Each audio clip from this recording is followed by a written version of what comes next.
This is a presentation of Northeast Streaming Sports.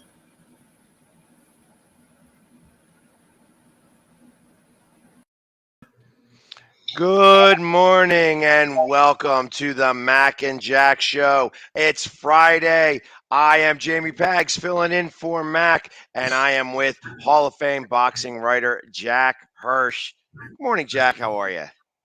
Hey, good morning. I'm always stereotyped as being a boxing guy. Even though I'm on a sports show, I have to talk all sports shows.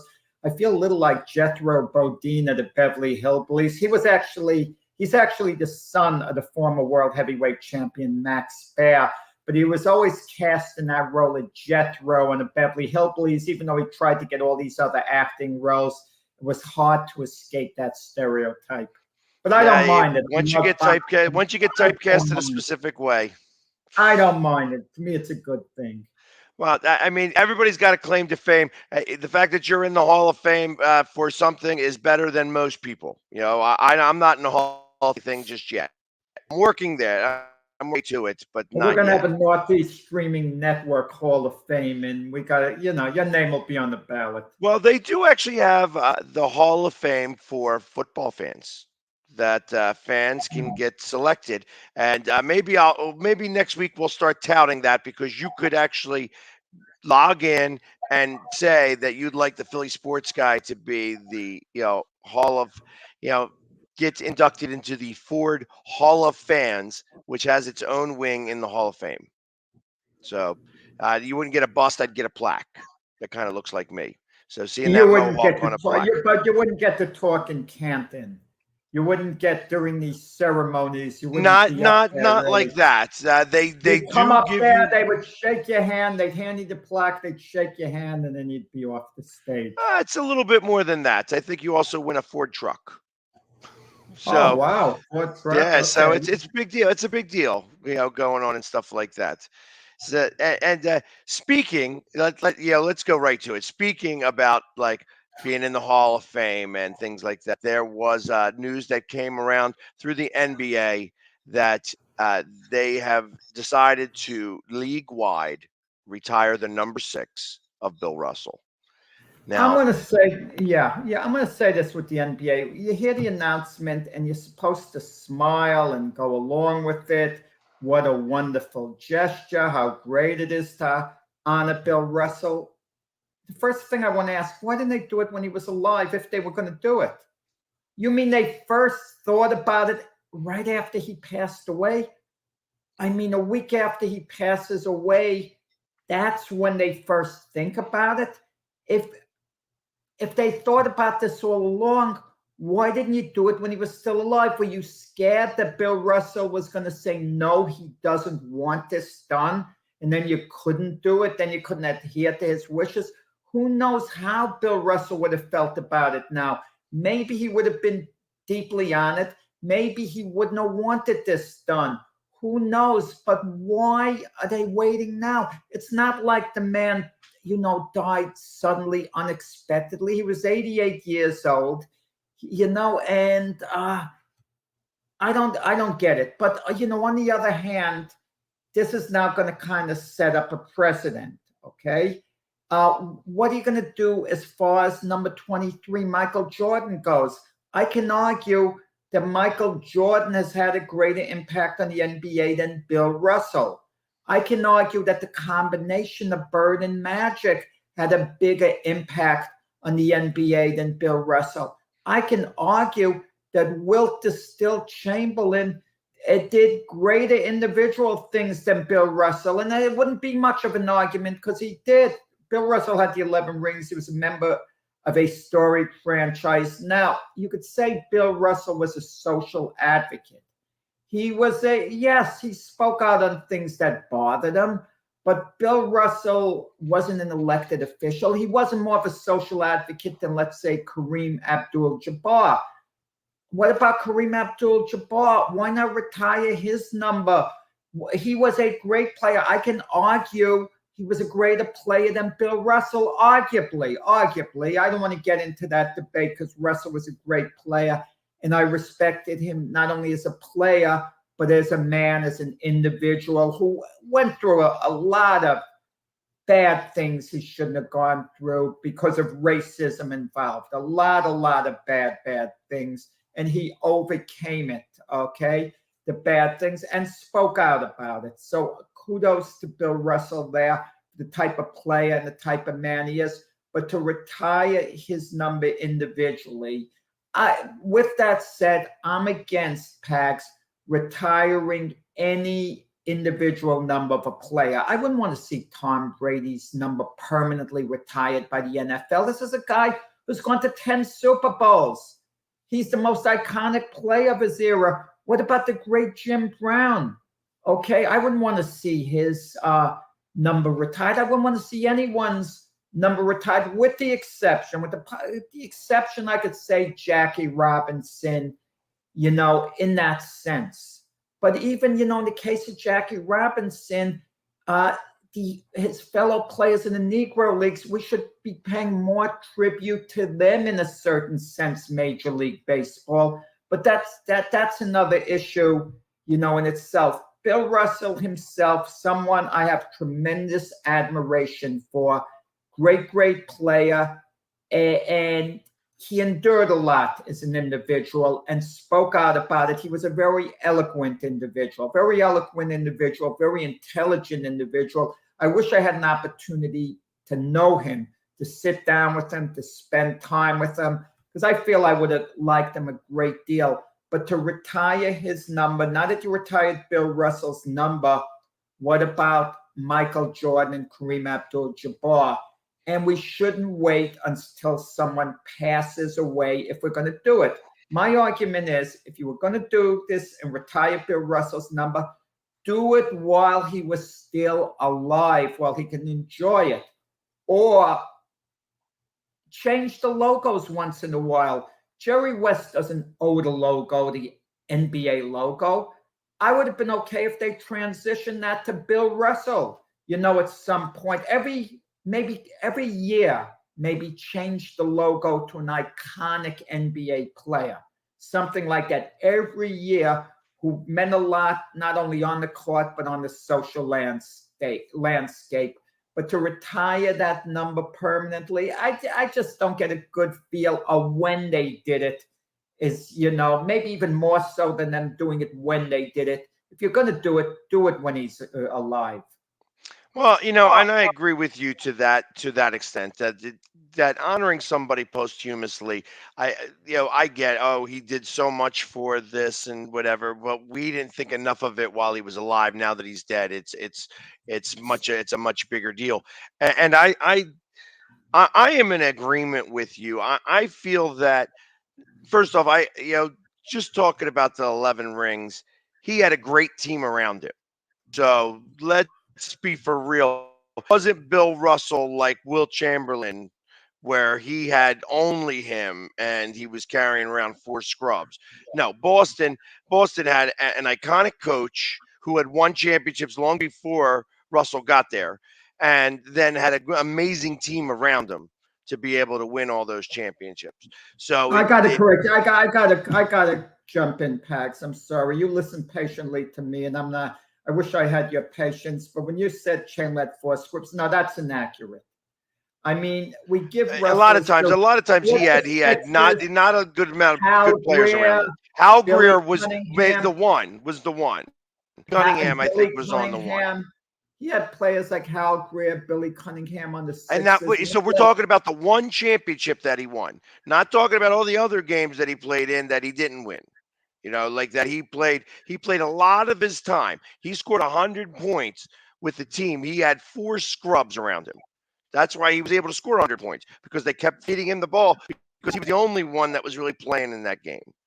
And that's what would happen. That when it came to playing against Bill Russell would only get the better of him, because Bill Russell actually could shoot the ball a little bit and would pull him out from underneath the basket, because he had to cover him some. So, and that's what would do it. So Bill Russell would be able to shoot over Wilt, and that pulled him out, and they were able to get rebounds behind him. So, because Red Auerbach knew how to coach against Wilt. So that all being said, hey, listen, they won those games, they won those championships. He had all those rings, so I can appreciate all of that. That being said, I am not a fan of retiring a number for like. I understand the teams had to sign off on this. It becomes a matter of how do you not sign off on this because you feel that that it's insensitive if you choose not to. And I don't believe in that. You're forcing me now to take a stance on something that I didn't need to take a stance on before, but now I have to because you've decided to take a number out of circulation in my rotation. And already it's so now because his number is retired, is that less than the fact that Dr. J's number was number 6 and he's retired? The fact that LeBron James wears number 6 right now, and anybody who's wearing a number 6 can continue to wear number 6. But if you were wearing number 6 in college and this was the number that you were expecting to take in the pros, now all of a sudden you can't do that because this number is retired. And I feel like no, with Jackie Robinson's number 42 being retired by Major League Baseball, the players who were wearing it at the time, like Mariano Rivera, were allowed to keep wearing it until they retired. Okay. And I think it's up to an individual team to retire numbers, but I think it's gotten out of hand. Obviously, Jackie Robinson's number should be retired. With the Yankees, obviously, you want to retire. You should retire a handful of numbers, but the Yankees have gone overboard. They even retired Paul O'Neill's number this year. Paul O'Neill, a wonderful player, wonderful. Everyone in New York loves Paul O'Neill, but to retire his number, put him in the class of Ruth Gehrig, DiMaggio, Mantle. Aren't the Yankees a little different in terms of where they retire numbers, but players still use them? No, they don't. I'm going to tell you, Pax, I've always felt this way. If I was an iconic player myself, and a team wanted to retire my number, I would make a deal with them, a contractual deal. You can never retire you can never give my number to anyone else. I want my number to continue, but it's up to me to decide who wears it. Okay? I have to sign off on it. So let's say I was a Derek Jeter number 2, for example, and I said, I don't want my number retired. I like a player watching it on the field. Then, it's, I would make that decision. Okay? Who's going to wear it? And, like we just had a little thing, ironically, right before Bill Russell's retirement, Matthew Stafford's number 9 is being worn, by another Lion player, their draft choice. Their wide receiver, from Alabama, Williams there. And I get it. And I understand why the Lions are doing that, specifically because obviously he won a Super Bowl with a different team that, there was a lot of cheering in Detroit for that Super Bowl. Probably more people in Detroit enjoyed that Super Bowl than people in LA. Because the tens of hundreds of people flooded the streets in LA and barely didn't get hit by a car. You know what I mean? They were, which is a little unusual. You'd think they might have some resentment against Matthew Stafford. But he was traded. He was traded. He wasn't, they would have more resentment towards the Lions themselves. I mean, it wasn't like he's a free agent and says, you know what, I got an offer from Detroit to stay here, or I could go take less money or more money over in, LA. He was traded. So, I mean, you can only be really angry with the Lions. You can't be angry with Matthew Stafford. But I just want to wrap up the Bill Russell thing for now, at least. We admire Bill Russell tremendously. Great player. You can make an argument. I don't feel this way. He was the greatest NBA player of all time based on being so great defensively. I don't think so. I think that's stretching. Look, I saw Bill Russell play, and he wasn't a scorer. You've got to be a great defensive player and a great scorer to come under that category, best ever. But listen, he was a key part of the 11 championship teams, a very key part. He was the Tom Brady of the Boston Celtics. How about that? Okay. Maybe that's a good way of putting it, because he was the center, key guy. He had great players around him too. You could say, maybe I'm getting a little off of my example, but if you were going to retire his number once again, at least do it when he was alive. Let's hear his reaction to it, his joy to it. And I don't get it. All of a sudden, the NBA just woke up. Oh, he passed away. Why don't we retire number 6 for all time in honor of Bill Russell? I mean, give me a break. I mean, for them to just do it 1 week after he passes away, unless it comes out that Bill Russell knew about it, he agreed about it, but he didn't want it done after he passed away. And then I'd ask why. Okay, I wouldn't. Right. But in any event, I didn't get a good feel of the way it was handled, in that regard. I agree with you. Like I said, I feel like that you are forcing teams to have to agree, because if you decided not to agree, if you were the one team that stood out, and I feel like that they had to present this to all the owners, and that the owners had to sign off on this. And if you decided that you were not going to sign off on this, that's insensitive to a whole group of people.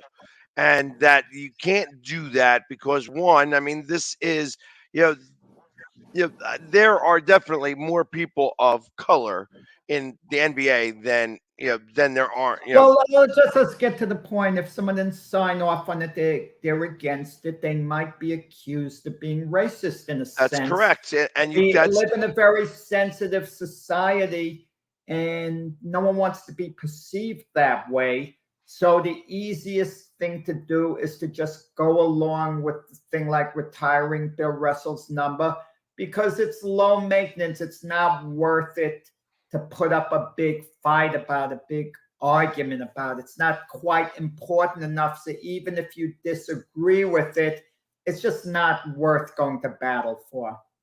Yeah, and the one thing that I have with it is that I have to see a Celtics banner hanging up in the stadium.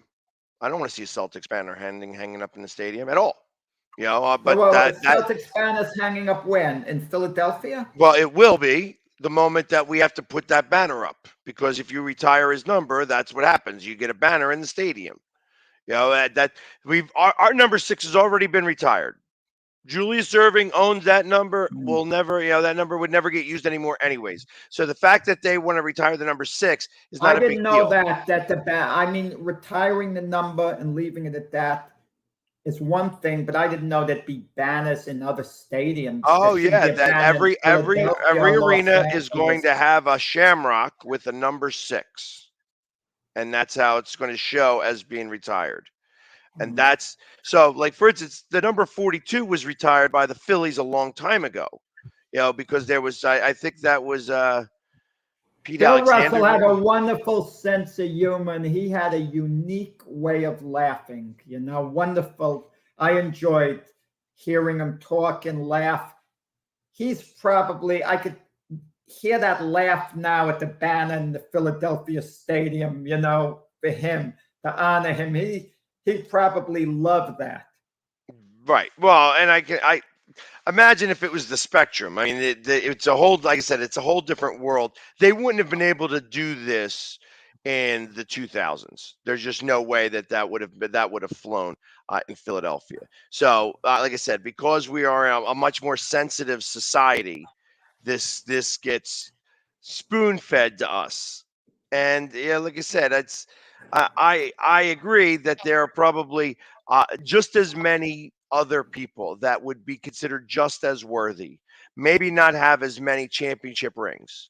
Well, Michael Jordan, right off the top of your head, what he meant to the NBA. Jordan, yeah, actually, I feel like that Michael Jordan had too many off the court stuff that would start to come out.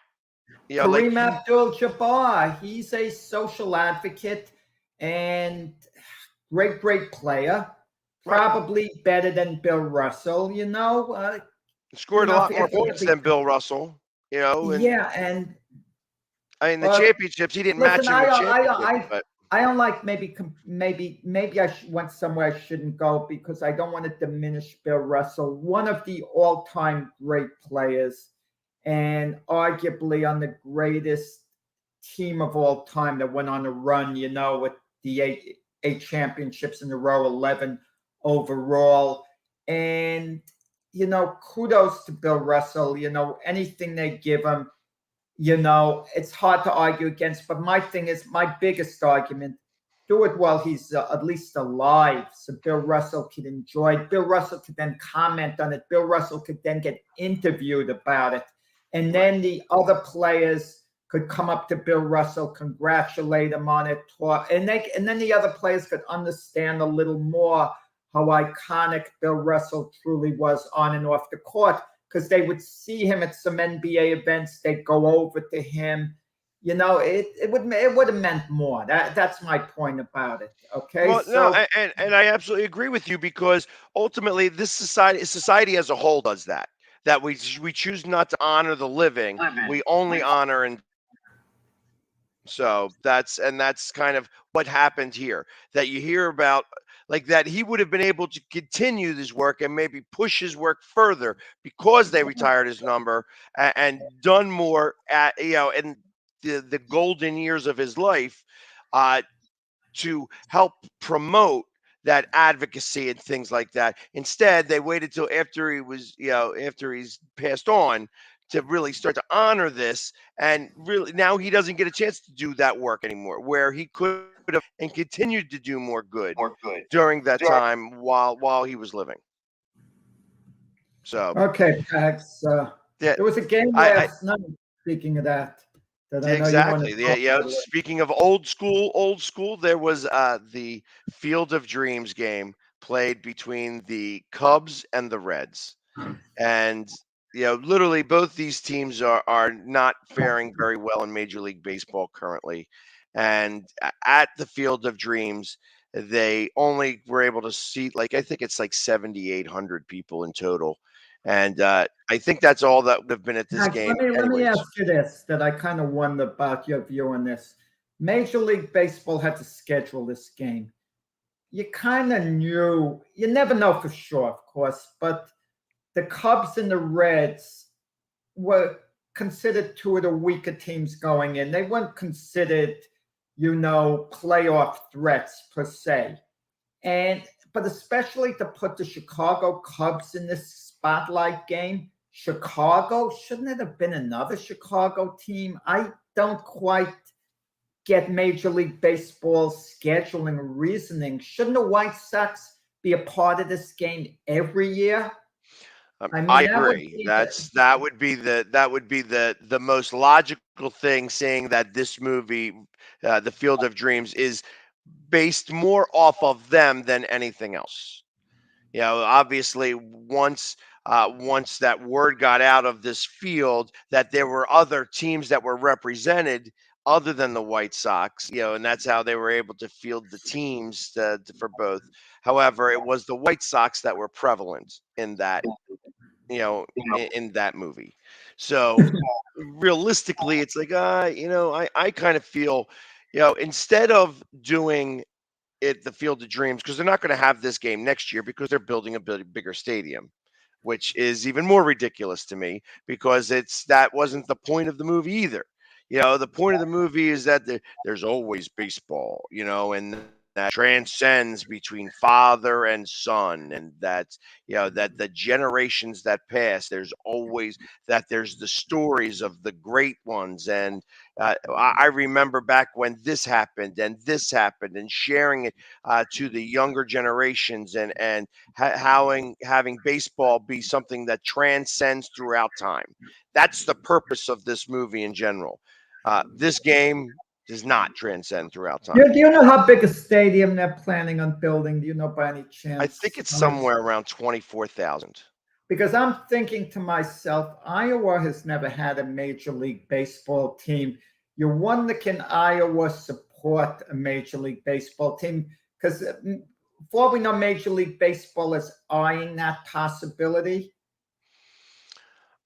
Possibly. I mean, I don't know what major city they're close enough to that would be worth that type of thing. And then, what is it going to be? Are you going to keep the cornfield? I mean, is it going to be? Can they handle the traffic coming to the game? That's And the other those thing. It's like the one thing that you don't notice when they show all those aerial views of everything is that you don't see any cars parked. You know, you put 20,000 people in that stands, all of a sudden you got to find really good parking, and that's not going to be able to be hidden. And that's kind of how I feel about it. Like, what are you going to have these guys park and then shuttle them back and forth to the field so that you don't have that parking is going to be like a mile away, and then you're going to have people running, But shuttling back and forth. but Major League Baseball, the way they're doing it now, they're kind of losing the purity of the Field of Dreams game. I mean, it's not the same. I understand that when you do something every year, it doesn't quite have the same impact as before. But I feel what they should do is keep the White Sox as a staple of that game. That would be an ID card for the game, and then just let different teams come in. Okay, and there are ways you can go around it and let it be in that cornfield, not building a new stadium. I agree. I agree. And they're actually, it's going to remain in the cornfield. They're just building bigger bleachers and such. So, But why? But the beauty of the game, make it a TV game. People show up. Very limited seating, like in the movie. Well, I I mean, the agree. movie. I agree. And so this is where Major League Baseball, this is where the copycat comes in. So obviously that Major League Baseball took a look at what the NHL is doing with the Stadium Series and how the Stadium Series went a step further this year, and they actually played on a golf course in Tahoe. And I was a little warm that that when that happened. Obviously, it was the Flyers versus the Bruins, and that happened during the COVID year. And they didn't do it again because they weren't able to get fans and stuff like that to the game. So it wound up being okay that happened. Of course, was able to have that game and then get everybody out. But ultimately, the Stadium Series, what makes the Stadium Series so unique is that they're playing in different stadiums. They don't do it in the same stadium over and over and over again. You don't want it in the same spot because then it gets stale. And if Major League Baseball wanted to do something that was kind of unique, pull out the different stadiums from these movies, like recreate the stadium from The Natural. Let's do it. Kind of recreate the stadium from Brewster's Millions. You know what I mean? Well, they From not Bull they knocked Durham. a lot of the stadiums down. I would love if those stadiums were up like Forbes Field, the old-fashioned stadiums that we used to have. Pittsburgh, Cincinnati, to play there. But those stadiums have been taken down. You imagine recreating Ebbets Field. Yeah. I mean, those were classics, older stadiums, and when they build a new stadium, a lot of times I wish they wouldn't tear down the old stadium and you'd play a limited amount of games. I know I talk about sometimes the Brooklyn Dodgers having moved to Los Angeles, but before that, they were offered the chance to relocate to Queens to Chase. Basically, they would have played at Chase Stadium where the Mets played, but Walt O'Malley, the Dodge owner, said, how could we be called the Brooklyn Dodgers if we're playing in Queens? My answer would have been keep Ebbets Field up, play about a dozen games there a year, so you could kind of keep your name. But they say, well, they couldn't be called the Brooklyn Dodgers. If the Yankees left the Bronx for Manhattan, could they be called the Bronx Bombers? I know that's a good point. But then I could say this, the Jets and the Giants are playing in New Jersey, but they're called in New York. I mean, at the end of the day, who cares what you're called? As long as, the fans know you're their team or whatever. Let me throw this at you, Pags. You're the Philly guy. Let's say all the Philly teams got these brand new stadiums, arenas in Delaware, and they all played in Delaware. Would they be called, you consider them yours, the Philly, whatever, still in Delaware, because it's in the neighboring town, basically. Right. That's what I think You it know, is. so and this happens. This happens very right now with the Philadelphia Union. We play in Chester, Pennsylvania. Yeah. So, and Byron, we got Byron Williams coming in here. I want to be able to ask him specifically, and you're on mute right now, Byron, just so that you know that with everything that happened, obviously hockey does the Stadium Series. Baseball now has this Field of Dreams. Do you think the NFL could do? Do you think the NFL even has any interest in trying to do some of these specialty games, short of going overseas? Yeah, I think they probably might try to look at an option. Maybe with all that we have already in place with the Hall of Fame game, and then us going to Germany this year to play games. That's going to be something that probably the league will look at. But in general, I think that it's gonna take some years to see how they're gonna operate with all the football that's going on with college and high school over here in the States. It's gonna be real busy. Now you got the USFL and other things that's going on. So those are some of the things that's happening. Got ya. Yeah, I like I said, I kind of feel like that football doesn't need to do some of the, uh, you know, edgy things that you don't need to create a new stadium. There isn't really. I mean, there's some iconic movies that you know football has a really good show and a good light in, but for the most part, I don't really think that you need to do anything gimmicky. Like I said, Let me maybe ask just going Byron, overseas. how does it affect the way a player plays according to the stadium? I'm not talking about the turf and all those elements. Just you go out and you see the beauty of the stadium or a beat down stadium. How does it psych a player out at all, when he first comes out there and takes a look? Yeah, my phone was buffering, but I didn't hear the first beginning of that. Right, the type of stadium you play in, how does that affect a player mentally, as far as his performance? I'm not talking about the turf and the field conditions. I'm talking about you come out there and you look at the stands, how big it is and everything. Is it a Playing difference in like maker at iconic times? stadiums like Soldier Field, does that play into Yeah. some of the does the mystique of the field play into some of the mindset of the player? I think sometimes, I think also it depends on the maturity of the player. I think when you play in these iconic stadiums, I think you want to have a good memory of playing on that football field. Like we played in the Soldier Field, in the cold. So when you play in some of those games that mean a lot, I think it's up to the players. But in the mindset of a football player, I think you got that look at it as a practice field that you want to make you have a great performance on. And then if you have good footage, go back and look at some of the game footage. Then if you can make history on those fields, that's really good and everlasting. But typically a football player should have in mind that this is like a practice field. You can't get involved with the fans and the stands and things like that. You got to block a lot of stuff out, but you got to stay focused on your task at hand. And so that's kind of the way I see it. I don't. Players tend to be different now. So Byron. So when you played for the Giants and you had a case of the drops, and Pags is in the stands riding you hard, laughing at you after you dropped the ball, you mean to tell me you don't hear him at all? You could shut him out? You still hear some of that. You still hear some of that going on, but it just depends on how mature minded you are. It upset a lot of people, but when it get personal, that's another thing. But if you just being a fan and rooting for the Eagles, so to speak, or whatever, or the Cowgirls, then it can be personable. But if it ain't personable, then you don't let it affect you in your game because it will get you off your focus, and you need to be centered focused on the task at hand. So yeah, I mean, it also depends on the maturity of the player as well.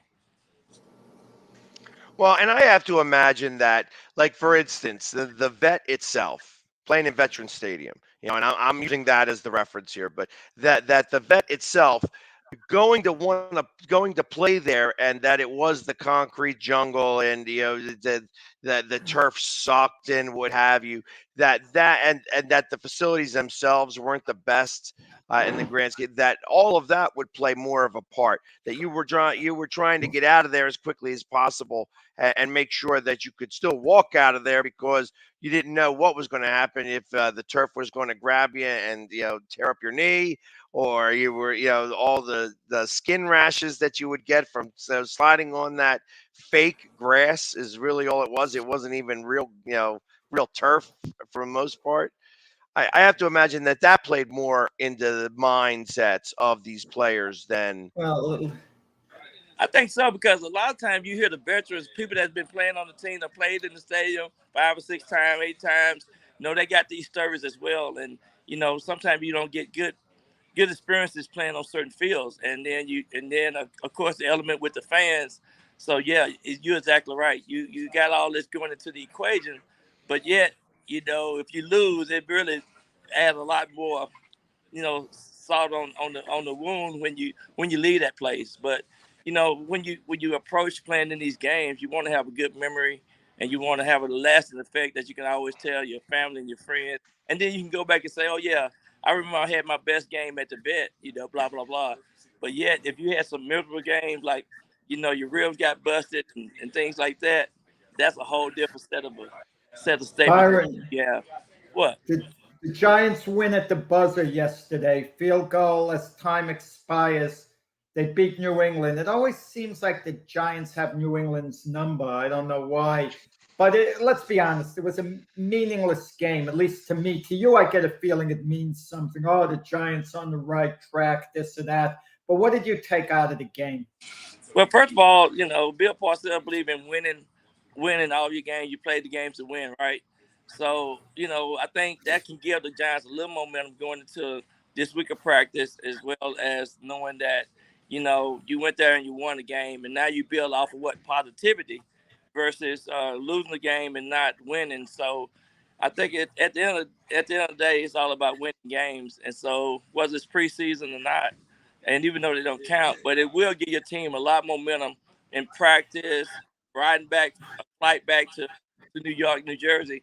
So it's always a good thing to win these games. But I think a lot of time, Belichick is doing a lot of things that he needs to test out, offense coordinator and game calling, game Was he situation. platooning offensive coordinators, like hitting from the left and right side of the plate? Like they're having, I never saw anything like this before, an offensive coordinator competition.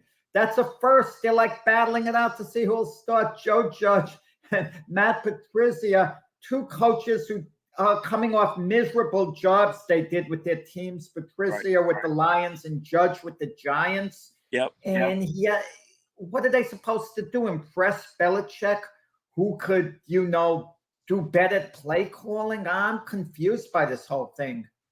Yeah, it looked really crazy for them to set that up like that, and then the TV cameras getting on them while they calling plays and mixing things up. So it's interesting, but I know Belichick got a plan of action. So I believe me, he just looking at some things right now, but he already know what he really want to do. I mean, believe me, Bill Belichick been around and he know exactly what he want to do.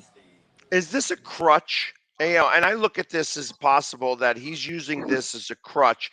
That Mac Jones has not looked really good this preseason. Looks like he's regressed from last year.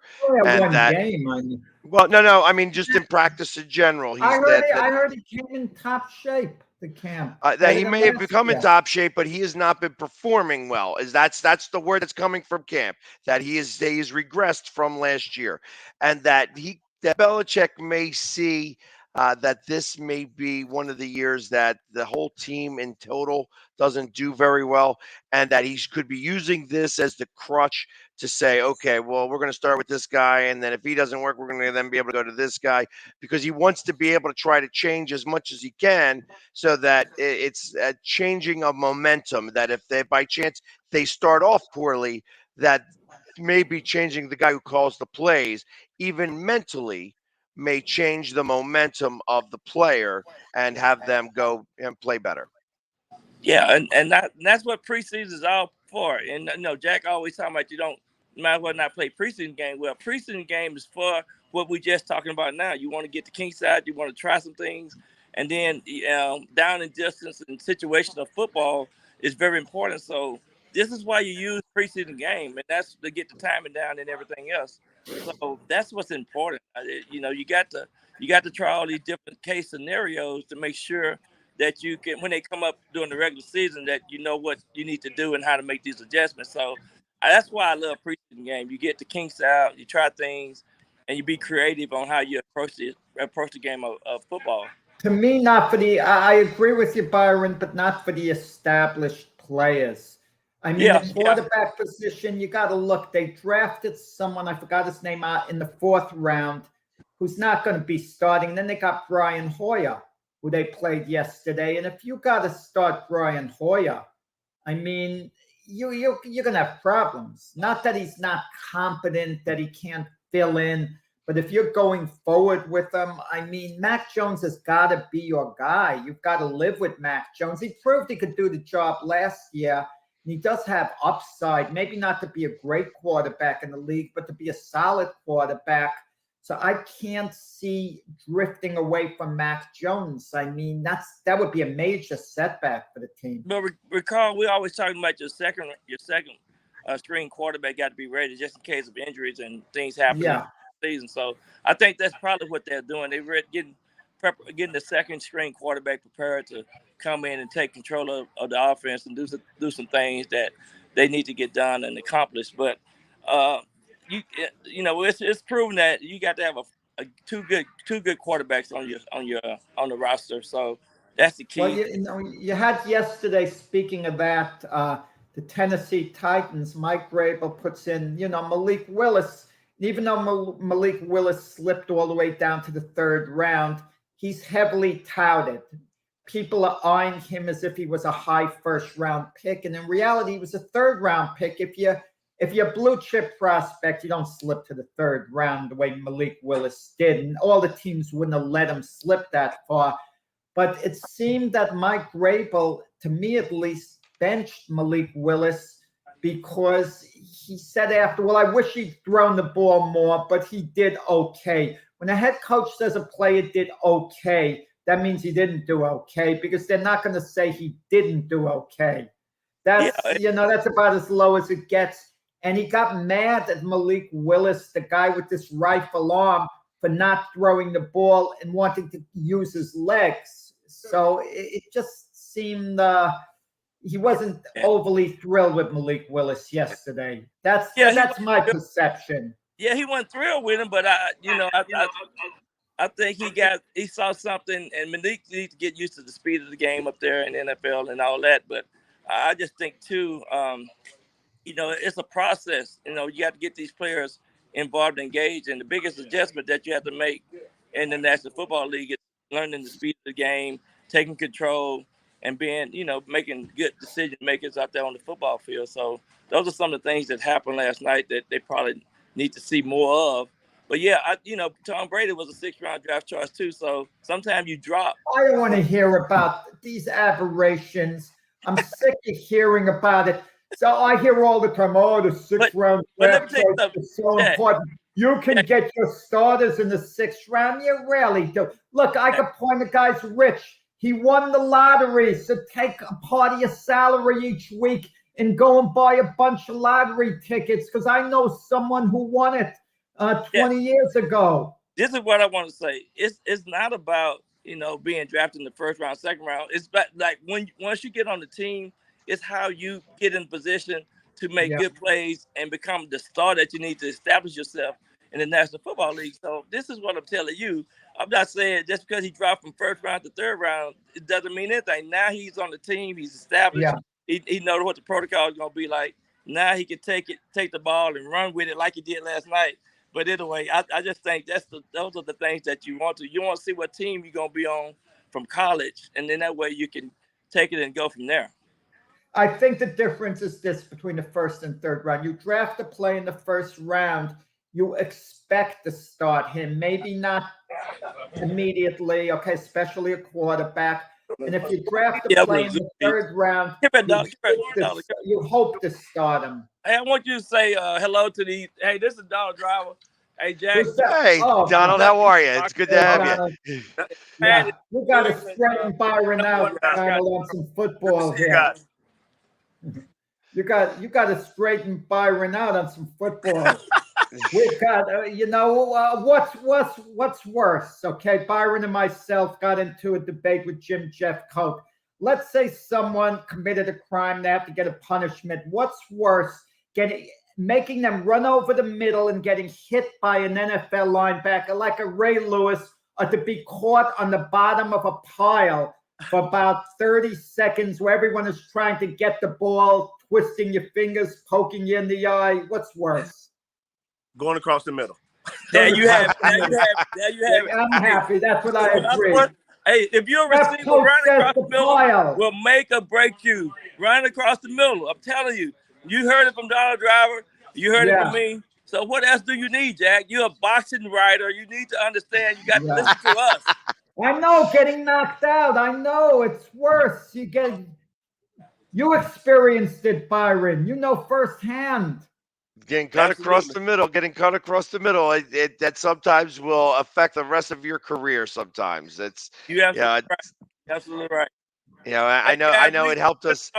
We're going to go tee off, and I want to get on and say, tell you guys hello. And I really missed y'all last week, but man, you guys, it's in the atmosphere. Football is kicked off now. We got these preseason, got some games tonight, games tomorrow, games Sunday. So, Jack, you ought to be dreaming about football. I am. I just am curious, Byron.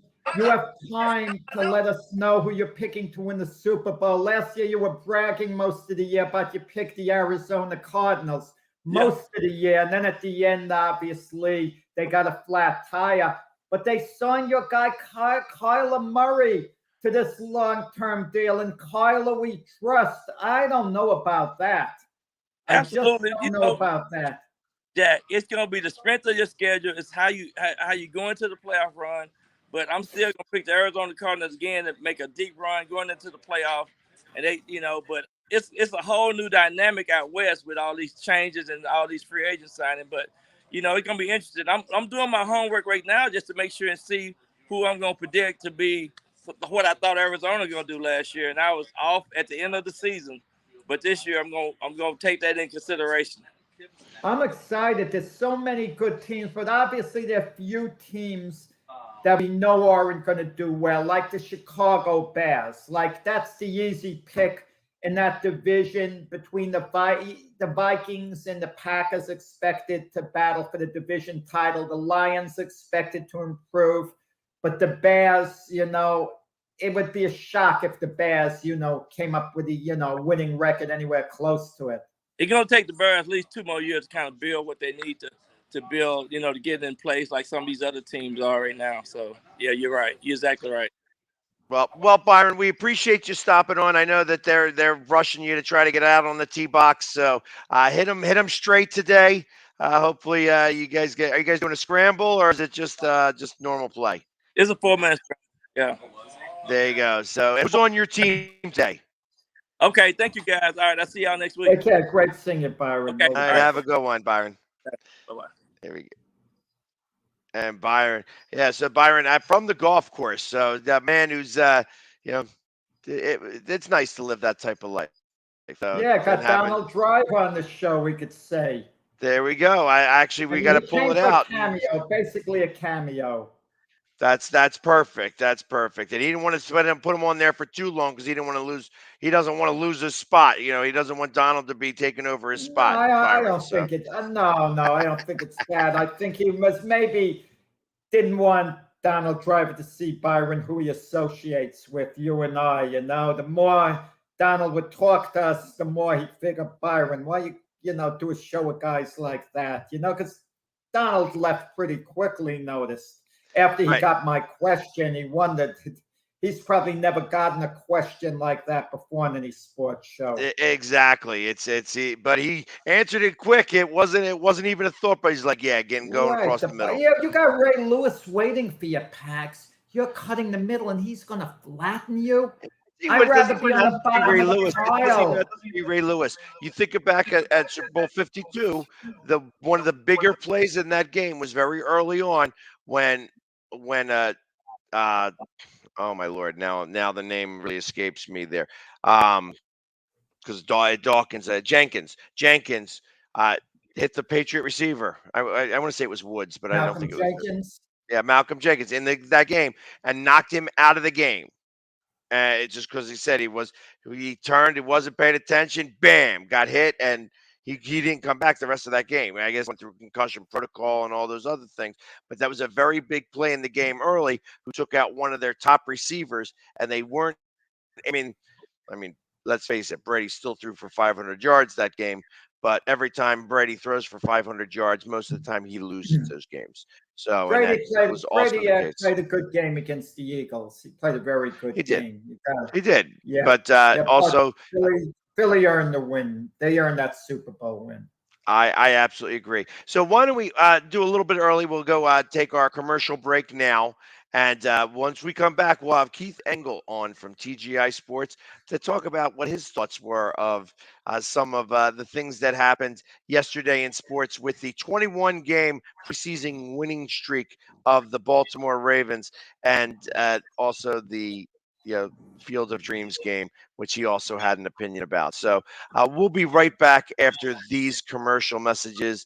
Stand by. And there we go. The Hometown Foundation is excited to bring back the Dream Ride experience, August 26th to the 28th at Connecticut's Farmington Polo Club. Join us in celebrating the accomplishments of our Dream Riders while enjoying live music, a car and motorcycle show, family fun zone, pet adoptions, canine demonstrations, the Fireman's Chili Cook-Off, and much, much more. Get your tickets today. My baloney has a first name. It's O-S-C-A-R. My baloney has a second name. It's M-A-Y-E-R. Oh, I love to eat it every day. And if you ask me why, I'll say, 'cause Oscar Mayer has a way with B-O-L-O-G-N-A. Oscar Mayer, the first name in Bologna. How's that?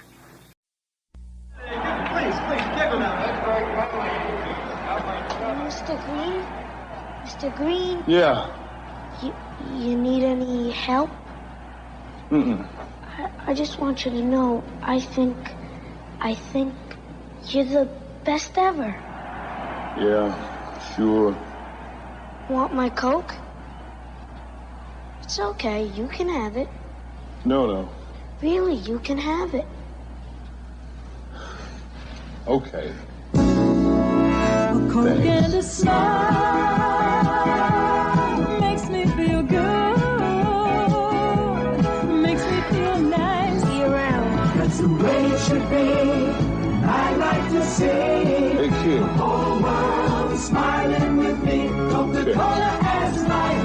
Have a Coke and Thanks, Mean Joe. smile. Supporting the needs of our veterans.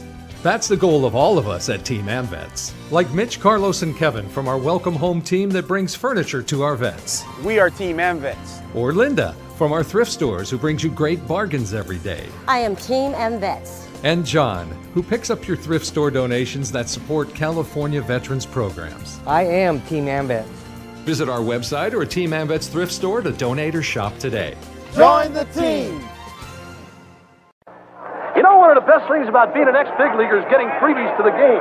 Call the front office, bingo. And once these fans recognize me, I probably won't even have to pay for my light beer from Miller. Down it! I love them. These fans know I drink light because it's less filling and it tastes great. Good seats, huh? You're in the wrong seat, buddy. Come on. Oh, I must be in the front row. Come on. Light beer from Miller. Everything you always wanted in a beer, and less. Good seats, hey, buddy? He missed the tag! He missed the tag!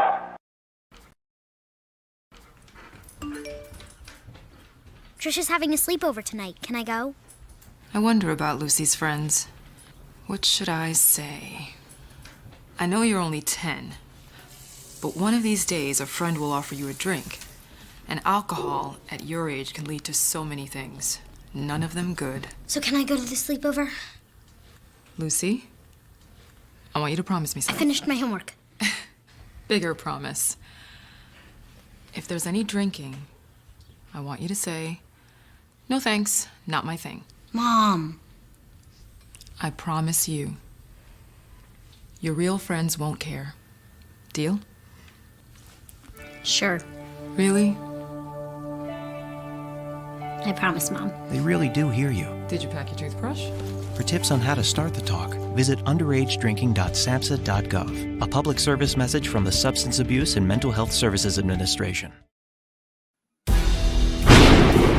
mean, you can see right now, without LeBron, Lakers are struggling.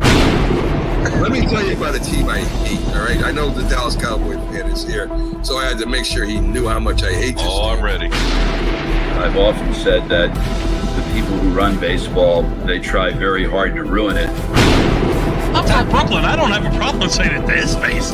Oh, from Brooklyn. Hey, isn't he?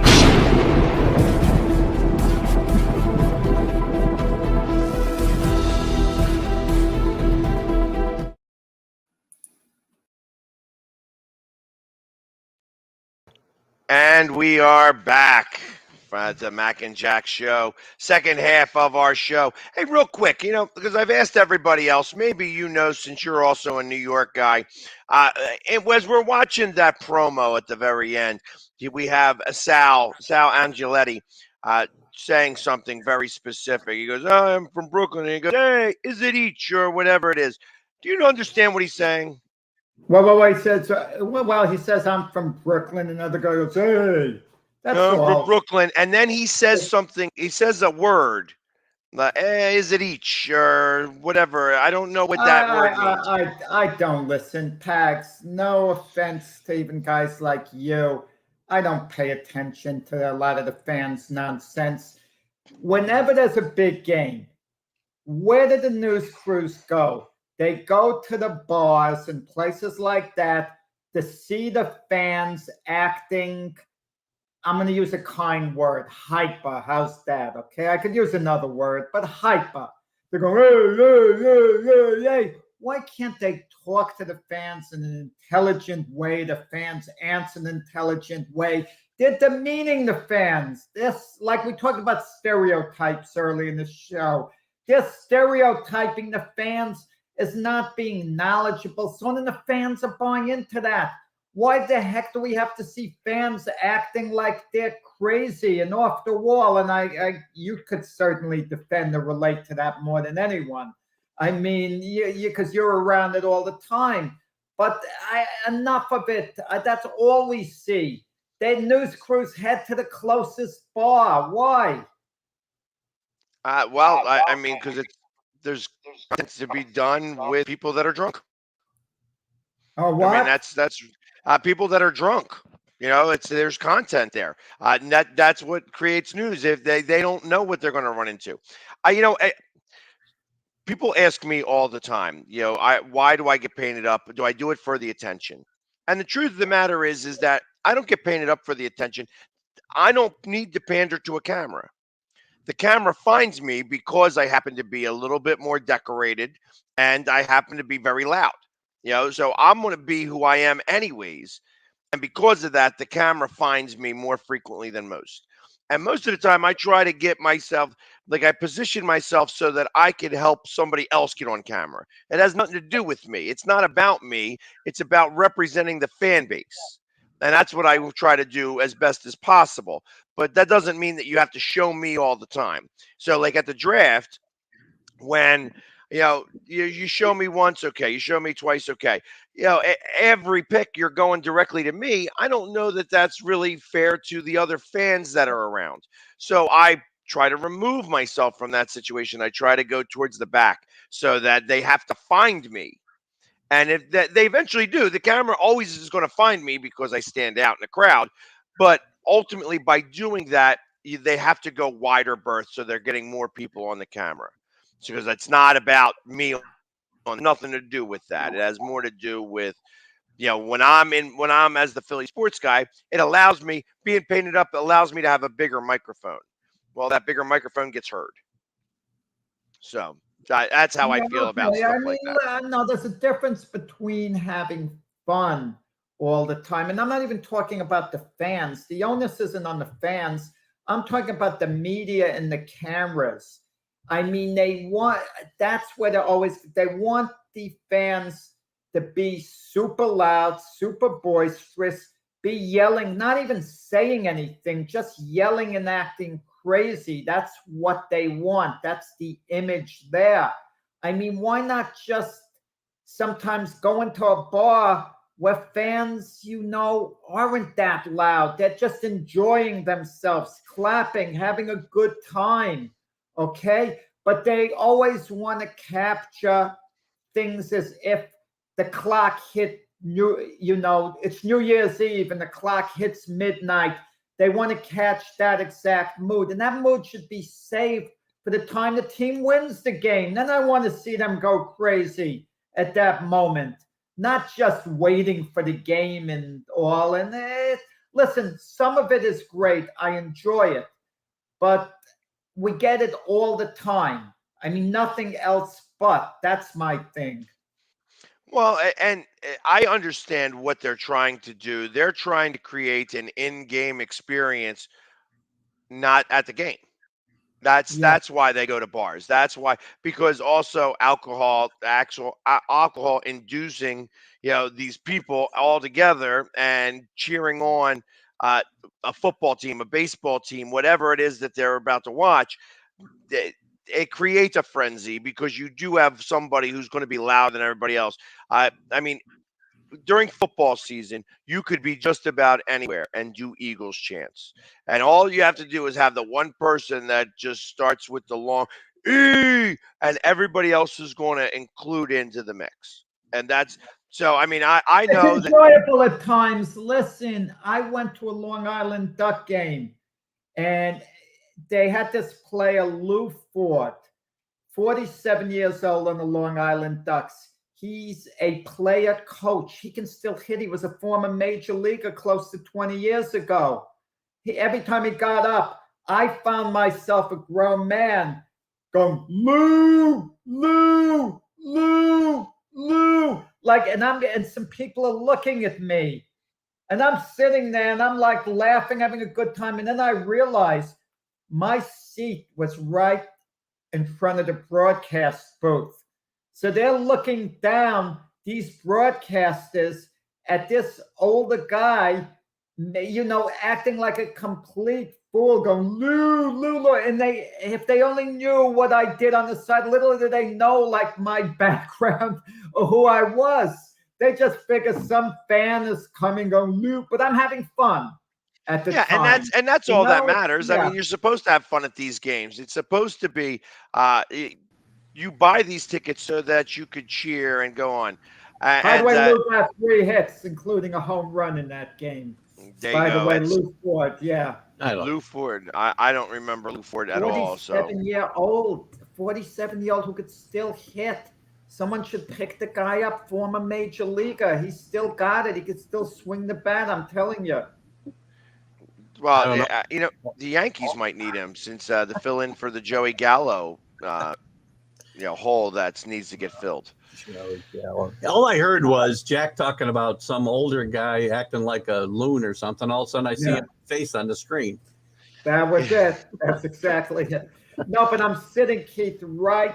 I didn't notice at the time, and then I get up, and I notice I'm sitting in the last row by the ledge, but right behind me is the broadcasters for the game. I don't know how much an audience the Long Island Ducks have, but nevertheless, the broadcasters are looking at this guy and they probably thought I was intoxicated. I wasn't.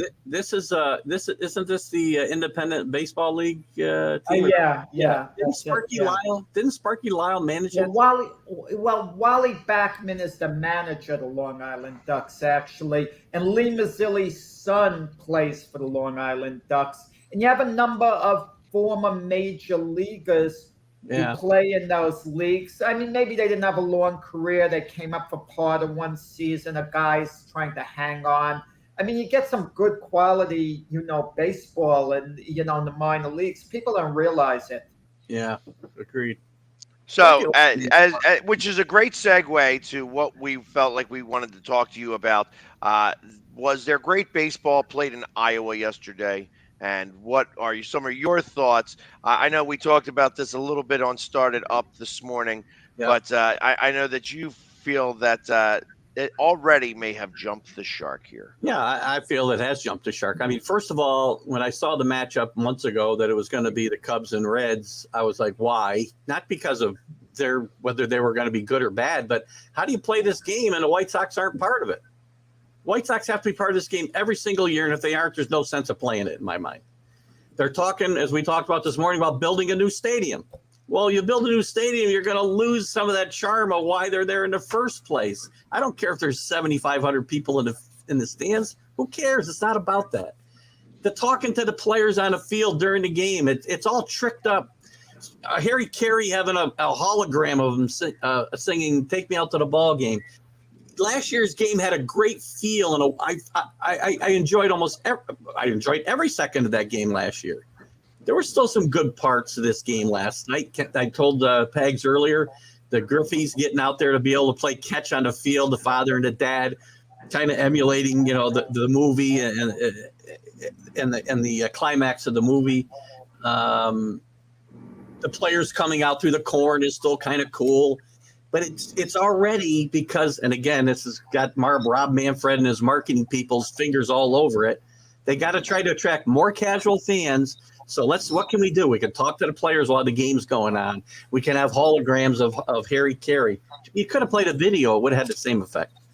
And I feel the game is starting to jump the shark in the second year, and it's a shame because it could have been a great yearly event with the White Sox, and don't trick it up. I guess that's all I got to say. And it's so it would be something that the White Sox always do, and that what they would have one. Is that how that should go? I would rotate teams to come in. It doesn't matter who they play. I don't care that they play the Yankees. I don't care if they play the Cardinals or the Cubs. But it needs to be the White Sox. That's to me. What's the point? What year hypothetically was Field of Dreams supposed to have been taking place in? Oh, it was when in. Ray Kinsella, time in the 80s. In the I know when it came out, but that's when around he was going to look in.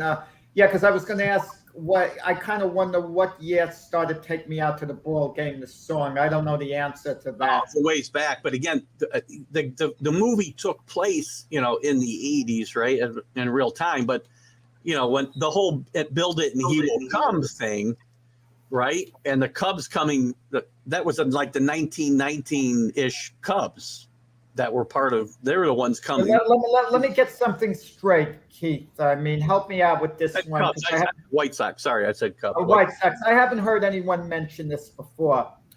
Pete Rose is banned from baseball for betting on baseball, yet they're glorifying the Chicago White Sox with this game, who more than one guy bet on baseball. Most of their starting team did. I don't see the consistency here. Think about it, right? They're glorifying Field of Dreams, and that was based, a team that some of the guys gambled. We don't know whether Shoeless Joe Jackson did the key character. I'm not passing judgment there, but he had a great series that year, and reportedly, when guys went on base when it wasn't as important. So maybe the stats were a little misleading, maybe.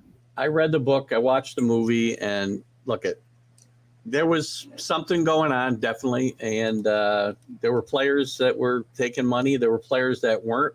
And there was a lot of strife within the two teams. And Shoeless Joe Jackson's had a lifetime ban just like Pete Rose has. He's not in the Hall of Fame. He's not allowed on fields, but he's dead, so it doesn't matter. But he was a great player, and he should be.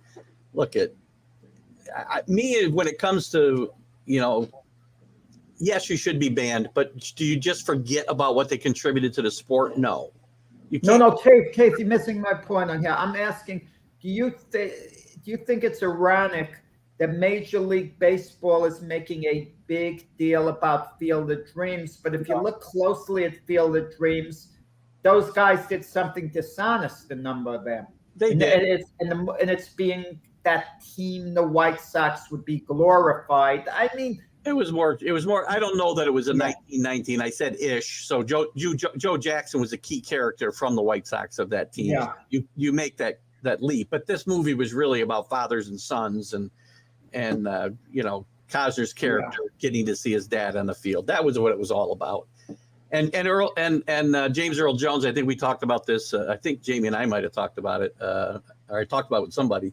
That little speech he gives about baseball still makes the hair on the back of my neck stand up every time I hear it. Now, what's really ironic is that we continue to ban Joe Jackson and Pete Rose, but baseball's knee deep or shoulder deep in sports gambling, like all sports are now. Now, that's more ironic to me than anything else. When it comes to Pete Rose. Did Pete Rose did something wrong? Pete Rose absolutely did something wrong. It says up there in every clubhouse, you can't bet on baseball games. So did he do something wrong? Yes. His argument that he never bet against the Reds doesn't hold up because in my mind, every time you didn't bet on the Reds, you bet against the Reds. And people know that. And so you might as well bet in the games. But at the same time, now you're encouraging, a whole new generation of fans to become gambling degenerates, possibly, because every single ad, half the newspaper articles I see in the New York Post are about betting a game that night, whether it be. But I think we all agree the Pete Rose ban should be lifted, and this isn't about the type of person Pete Rose is. If you want to tell me he's a despicable human being, I'm not saying he is, but I'm not going to argue on behalf of Pete Rose. I mean, he has issues for sure. I'd put him okay. But this ban is, come on, give me a break. I mean, it's the legal system wouldn't have put him in jail for this long for a crime that he committed. Yeah. We talked about this a lot too. Put him in the Hall of Fame and you put everything in there, warts and all. Pete Rose, you leave him banned for baseball for gambling. But he was the all-time hits leader as well, by the way. Let me mention that, right? I mean, you can't just discount everything these guys gave to the game because they made some mistakes, serious mistakes.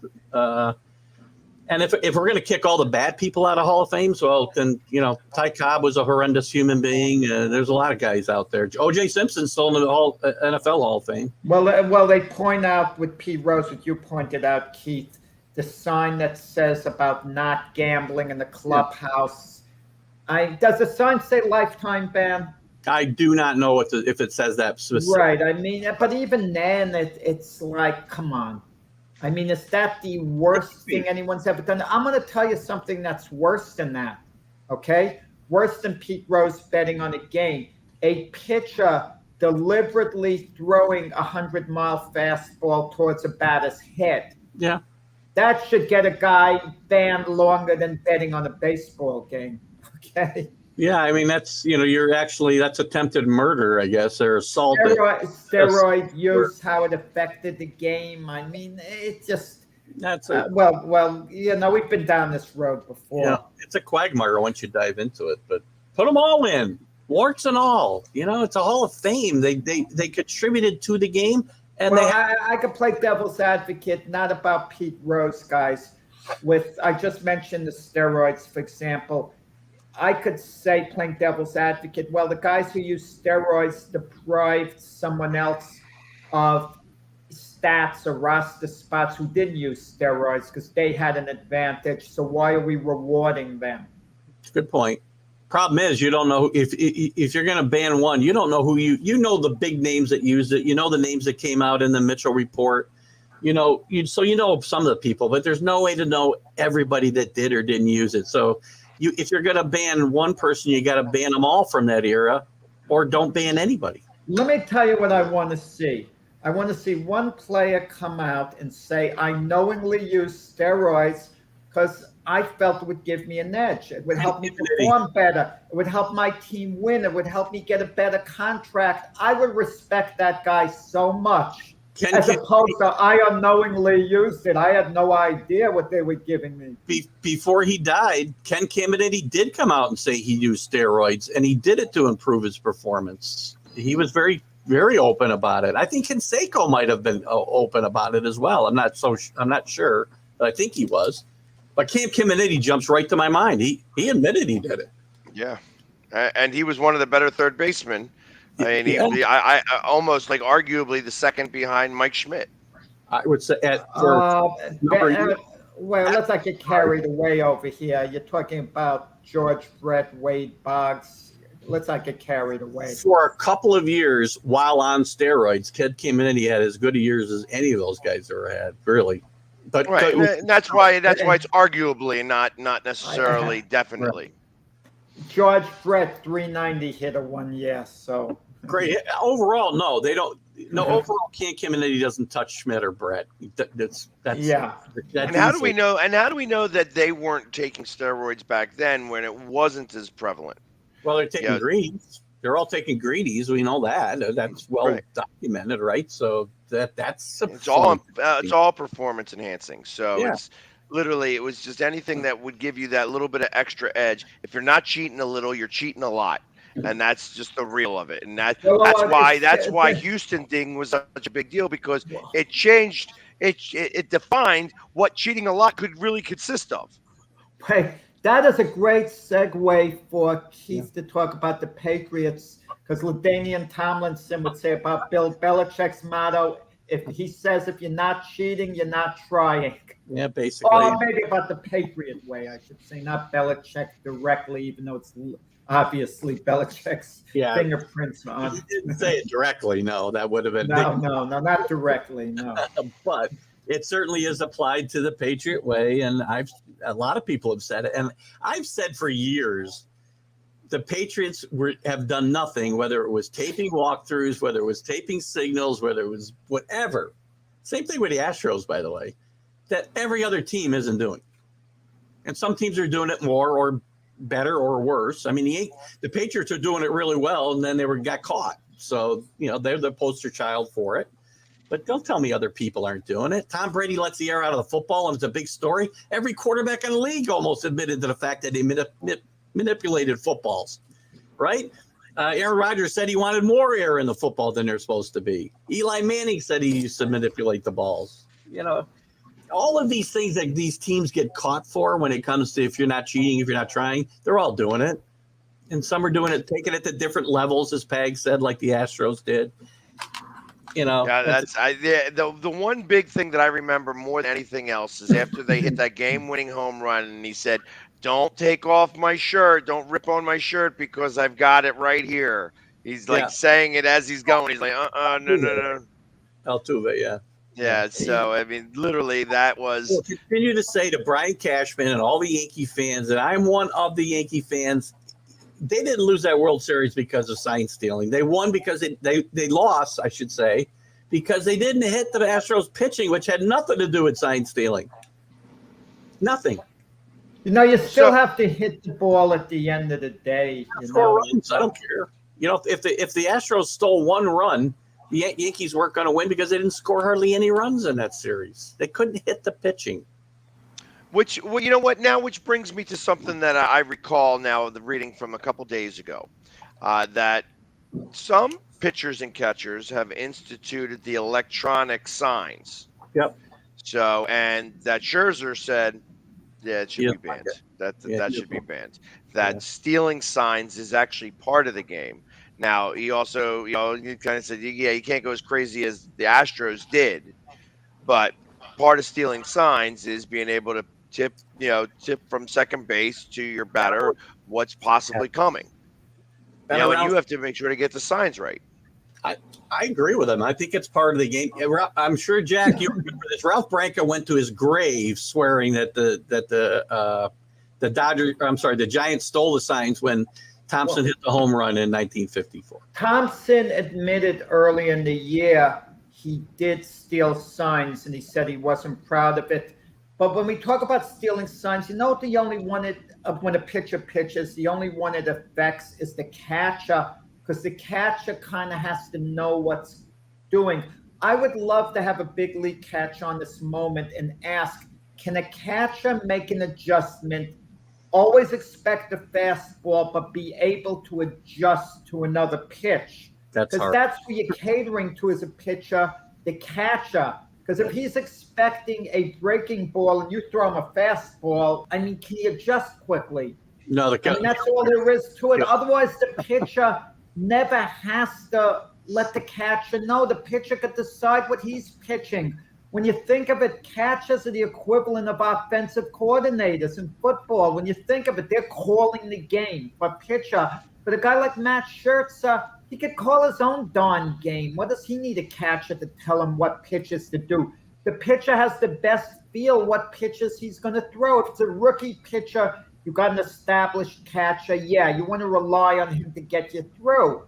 Yeah. But that's the only question. You know, can the catcher handle the pitch coming his way if he doesn't know what's coming, you know, beforehand? He cannot.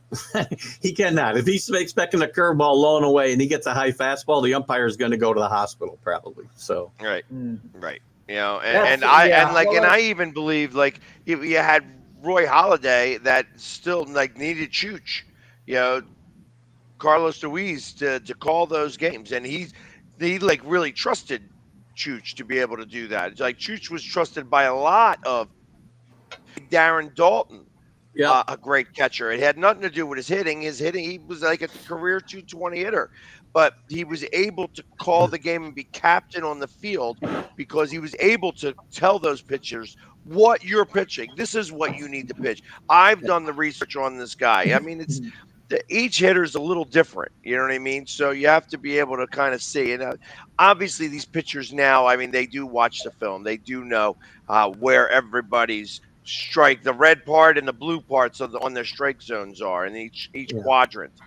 So they can do that, but it's hard to remember for everybody. The outfielders bring little cards out on the field to make sure that they stand in the right spot when the right person's up at bat.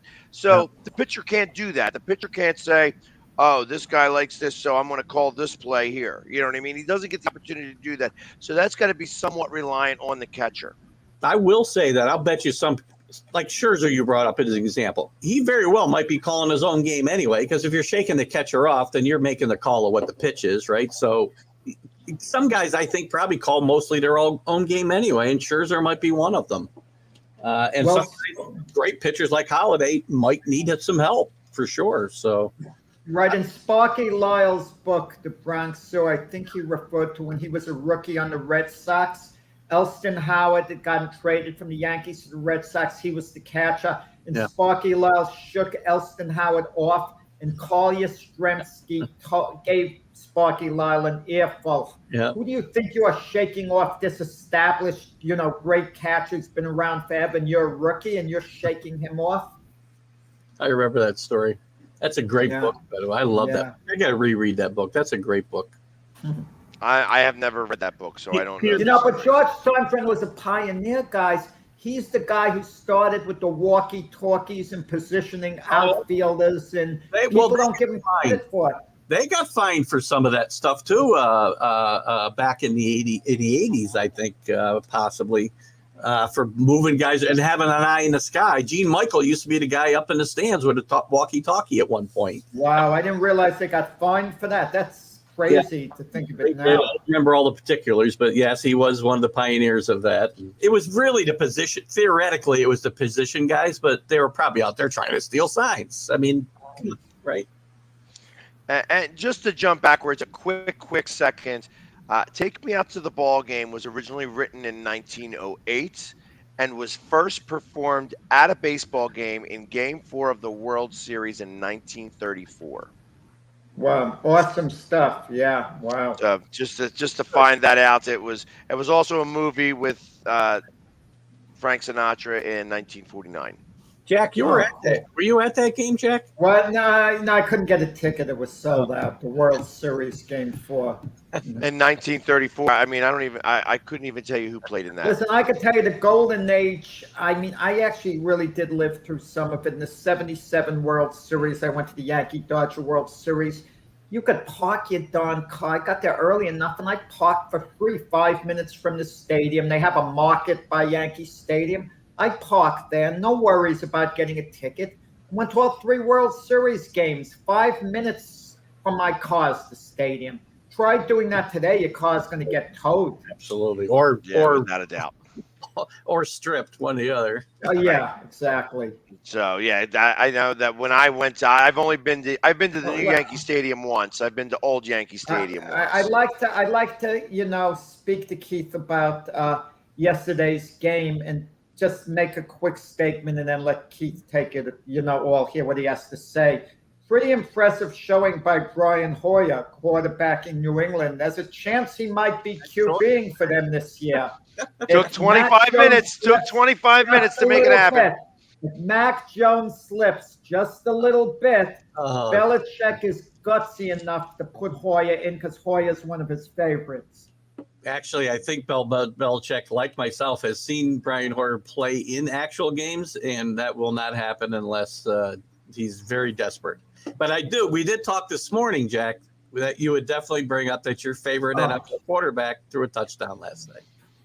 And Belichick is innovative. He's platooning offensive coordinators. They're battling it out for the starting offensive coordinator position. I've never seen anything like this before.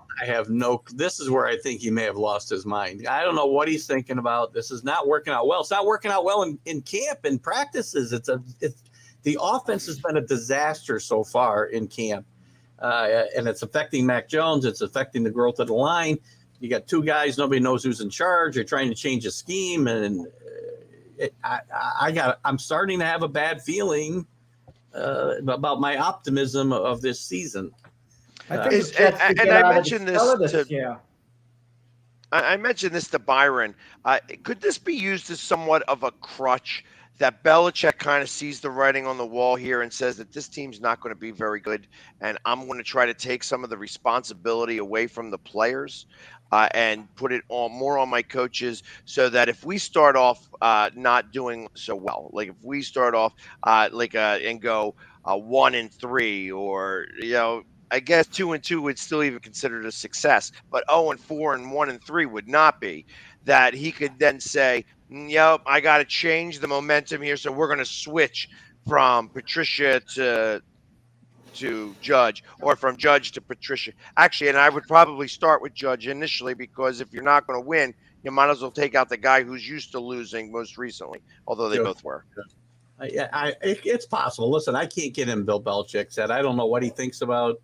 It could be a ploy for that exact reason. But getting off to a bad start is not unusual, because this team last year got off like 2-4, I think, before they got it going. I don't know. Changing a scheme is hard enough, right? Change your offensive coordinator is hard enough. You don't name an official one. You got 2 guys, and besides that, you're going to change your entire scheme on top of things with a second-year quarterback in an important year in his growth, and that's a lot to throw in a one pot. And but if you just look at the track record of Judge and Patrizia, what they did as head coaches. I mean, Patrizia was bad with the Lions. Judge was absolutely dreadful when he ran the Giant offense. They let go of Jason Garrett, the Giants, as the offensive coordinator, because Jason Garrett did a not too good of a job, a poor job with what he had on balance, you could say. But Judge was worse. Didn't he quarterback sneak on 2nd and 9 or something like that? That's how he lost it. He was just dreadful with the Giant offense. Now, you could look and say, well, what kind of weapons did they have? But offensive coordinators, it's their job to be innovative. For a team and a coach who's done such a good job over his career of putting players in positions where they can succeed, changing their position, schemes, whatever it might be. for Bill Belichick to take guys who Joe Judge was a very accomplished special teams coach when he was with the Patriots. They had very good special teams. Matt Patricia has a brilliant defensive mind. They had really good defensive units when he was with the Patriots. And you take those guys and you say, we won't put them in those positions. We'll put them on offense. When you need help in both of those positions, by the way, they were not great on special teams last year. They were dreadful on defense the second part of the season. But we're not going to use those guys in the places they're most proficient. I do not know what's going through his mind right now. I don't. Hey, but that was the same thing. Like, I mean, this is a little bit of a page out of Andy Reid's book. Mm-hmm. Hey, let's take our tight ends coach and our offensive line defensive coordinator. You know, that's what happened. And actually, the defense, he wound up being the scapegoat that year. Because the defense wasn't even playing that badly, and they wound up canning him because obviously it wasn't working and the team was losing. You know, there could be some nepotism here involved. He may not want to make Steve Belichick look bad by putting Patricia back on the defensive side of the ball and giving him more power because Steve Belichick, maybe someday he'll be a good coach, but he's got some growing to do. Gerard Mayo is really the guy who should be calling the plays there and being the defensive coordinator if it's not going to be Matt Patricia. And I'm a little concerned if there's real nepotism going on because he's not the only Belichick on the staff. The other kid's there too in a much lesser role, but he hasn't shown me that he's got the chops yet. And it's not that he might, but he needs to grow a little bit and learn. And I think there's too much responsibility on his shoulders right now. Kind of reminds me a little with the Jets when Weeb Ewbank, going back to the Namath days after they won the Super Bowl. When he was stepping down as head coach himself, he had Walt Michaels, an established defensive coordinator, loyal assistant, but he gave the head coaching position to his son-in-law, Charlie Winner. But he didn't live up to his last name. No, he didn't do very well, but he had some head coaching experience. He coached in the Cardinals. Yeah. Correct, but still, Walt Michaels should have been the heir apparent. He kind of wonders, just playing out at New England, is it possible that Bill Belichick's going to take a role of just running the team, being like a president's, vice president's position, or whatever the heck you want to call it, and in charge of doing all the hirings, and he's going to hire maybe Stevie Belichick over, the other coordinators, and I don't know, but make the other coordinators happy by giving them a nice little bump up in pay. Yeah, I'm not sure that Bob Kraft would allow that to happen. And I'm not sure that when Belichick walks away from coaching, he's not walking away entirely. I don't think he wants half a plate. He wants it all. I think when he goes, he's going all the way. Right. I think he likes being in control too much. Yep. To not be in control and to be able, like, how do you coach a team when you have Big Brother over top of you? That's part of the other issue with that. So that's what would happen. It's like, if they're having a bad season and all of a sudden he'd be like, no, I think this team's got something here. You're gone. I'm going to go back to coaching. It's like you'd always be kind of concerned with that. And that's what I would see. So I'm not a big proponent of that. I agree. I think that when Belichick walks away, he walks away completely. One of the reasons he walked away from the Jet job originally, because he wasn't going to have Parcells looking over his shoulder. Even if that was a real deal, right? That might have been a sham anyway. But even if that was going to be the case, he was never going to take that job and have Belichick looking over his shoulder. Right. Exactly. For the same exact reason. Right. So, and that's what I foresee.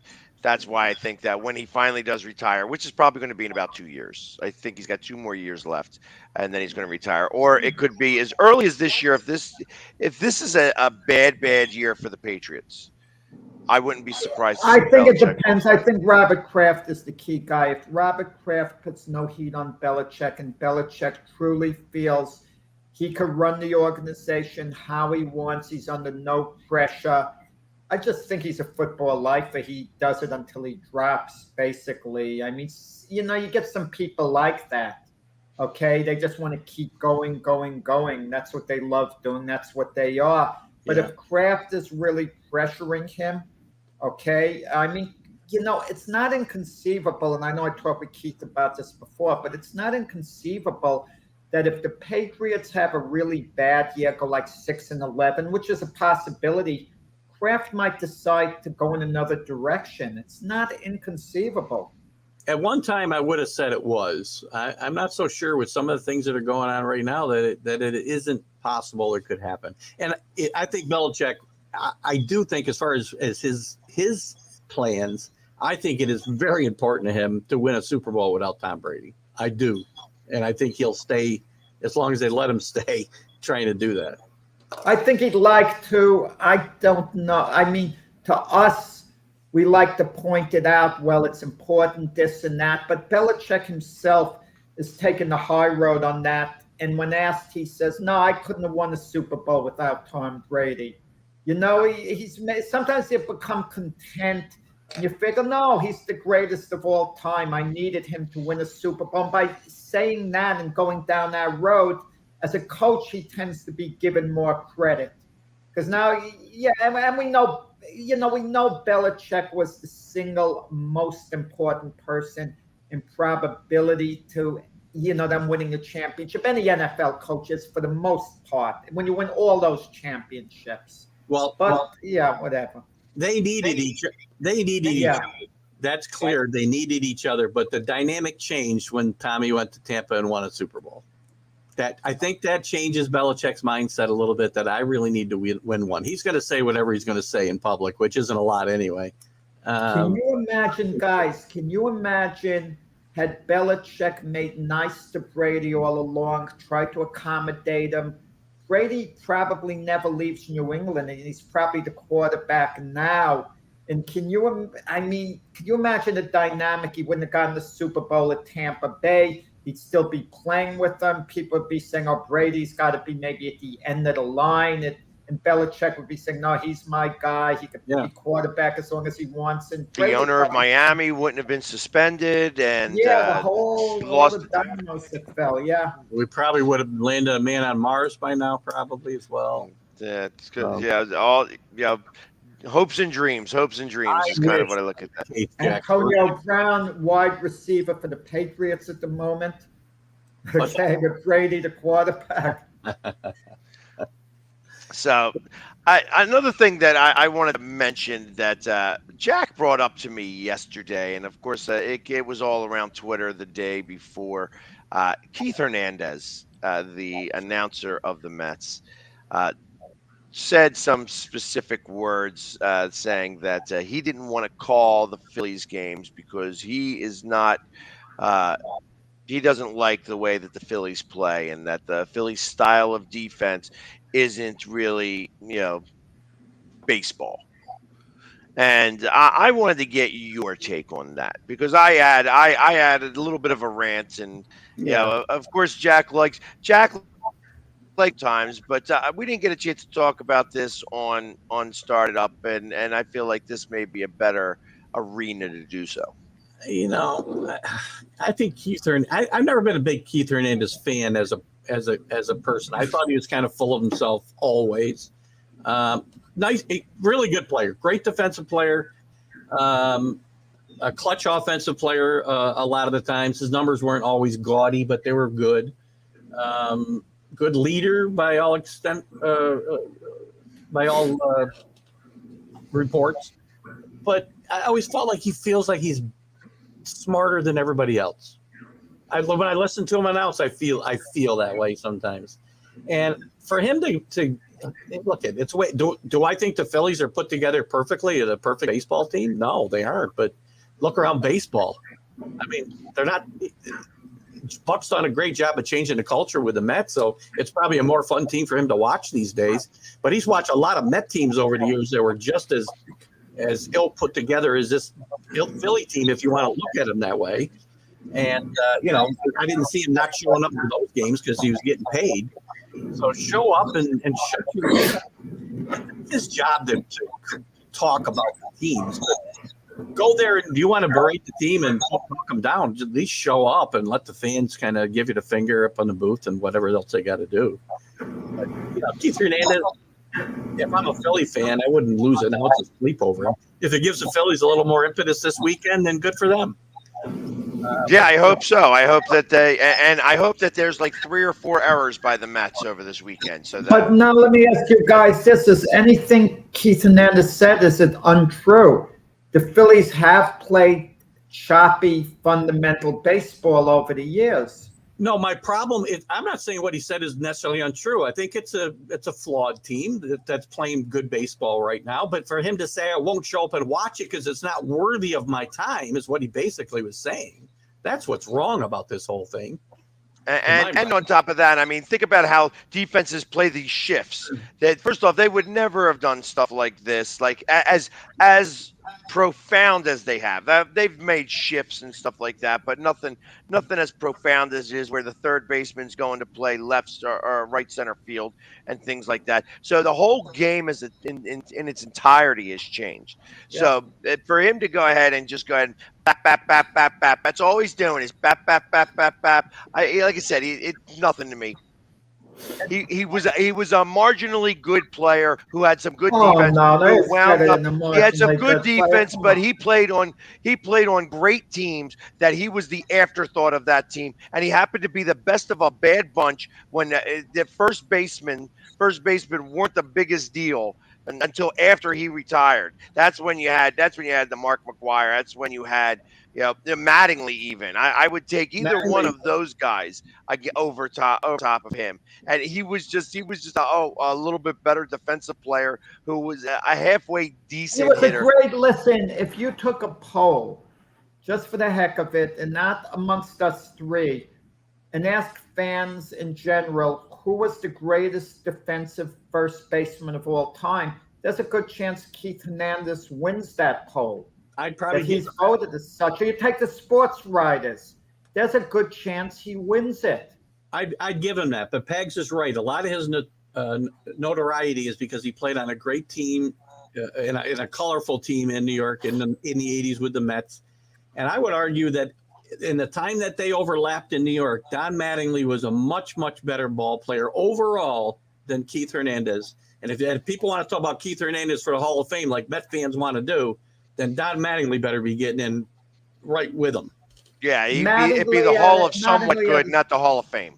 Right. I agree. Well, Keith Hernandez was a former MVP, and also he was on the World Series winner. A key part of the Cardinals' 1982 teams, not just as a Met. 11 Golden Gloves to his credit, too. And how much value we put on Golden Gloves, that's a question, too. But it means for 11 years, he was an elite defender, at least. I will tell you that Mattingly's numbers match up with his Mattingly's 9 years a Golden Glove winner, but injuries cut Mattingly's thriller. I was going to say Hernandez's body of work is longer because especially healthy. Mattingly played the last 5 years of his career a shell of himself. So, and Mattingly's not in the Hall of Fame because of that. He had a Hall of Fame worthy career for 6 or 7 years, but he did. Well, guys, we should count body of work with Hall of Fame. I know you either go in as a player or as a non-player, but in the case of Mattingly, I'll make an argument. Well, he's managed 10 years in the big leagues. He was, even though they never went to a series, and his record might not look too good, he's been the longest tenured manager in Marlin history. Okay, I can argue that he was an NL Manager of the Year 1 year, even though it was a shortened season. No, I don't think Mattingly's a good manager. No, not at all. But when you're the longest tenured manager in the team's history, it should count for something. Yeah, but I don't think Hall of Fame voters vote this. I think it's player career or managerial career. I don't think they combine the both, at least until you get to like the old timers portion of the voting. So anyway. It's hard. It's hard. He was a 296 hitter, over how many plate appearances? I guess it was over 7,000 plate appearances. Less than 300. 6-time All-Star. Yeah, 100, 5-time All-Star, not 6. And 100. I thought 6. Nope, only 5. 162. He did win the MVP 1 year. He did win a batting title that same year, but that was as tied with Willie Stargell that year, 79, right? Yeah. Yes, and two-time World Series, two-time Silver Slugger. So, That's a and good literally, career. it's Not a Hall of Fame career. not a Hall of Fame. I Exactly. think one of the more charismatic players to play in New York. Does that count for something? He was on Seinfeld as shared times, right? Oh, Why would they pick him Hall up? of Fame then. I never watched Seinfeld, guys. It's a great show. I know. I mean, I saw snippets of it, a minute or two, but that's at the most. So considering I never watched the show, if I became a fan, I have so many episodes to keep me going that would be like brand new to me. But I can't start with that. With all the sports on TV and all and other things to do, I mean. I was a Seinfeld fan, and he was in one of the funnier episodes, but I'm still not putting him in the Hall of Fame. Who was big in Seinfeld, Hernandez or George Steinbrenner? Oh, George Steinbrenner. Okay, because I didn't watch. I heard they were both on. It wasn't a real Steinbrenner, obviously, but they had a fake. Because why didn't they have the real? Why didn't they have the real guy on? Because it was an ongoing story. I mean, because George Costanza worked for the Yankees for a long time. I could never figure out why they didn't use real guys. Take the show Happy Days. I don't think they ever had Hank Aaron on there. And he was a Milwaukee Brave icon, and Happy Days supposedly took place in Milwaukee. Why can't Hank Aaron be driving his car, getting a flat tire, and the Fonz pulls over to the side of the road to help him? Think of what you could have done with that. And then the Fonz brings Hank Aaron along for certain things. It would have been, there's so much that could have been done. I'm now trying to reimagine television history. If Jack had been Yeah, I would have done a good job producing these shows. Yeah. And just so that you know, just so that we're talking about how good of Hernandez was in that World Series against Boston, he batted .231. It was like a ho hum. 26 at bats, 6 hits. He didn't have a great series there, so he didn't really. What did he do in the '82 series against Milwaukee? I don't know. He batted .259. He batted against Atlanta in the NLCS. He batted .333, but against Milwaukee, he batted .259.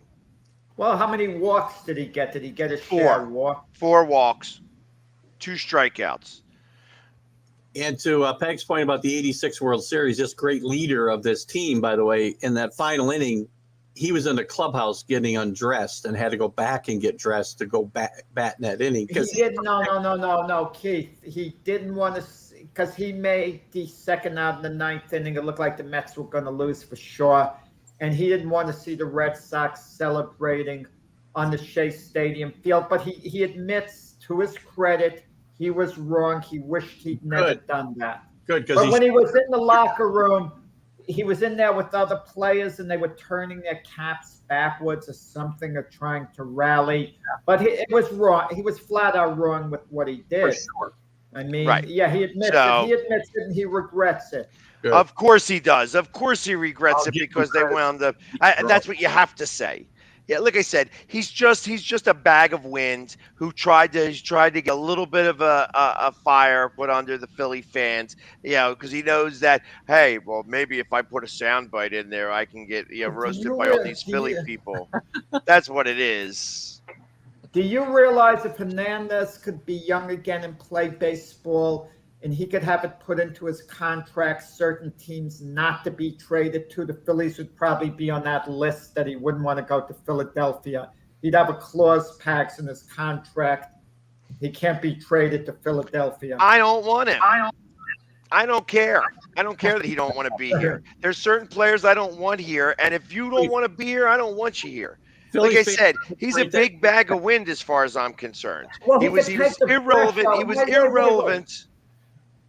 He could take the pressure the Philly fans booing, because if you could take the pressure in New York, what do you think, Keith? If you could take the pressure in New York, can you take the boo birds of Philadelphia? I would think so, yes. I think they're, yes. So that's fine.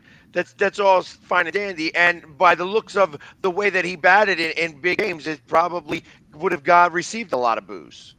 So yeah, look at the leadership he provided. Did he provide leadership for that Yankee team. I can imagine Ozzie Smith was the captain of the team in St. Louis.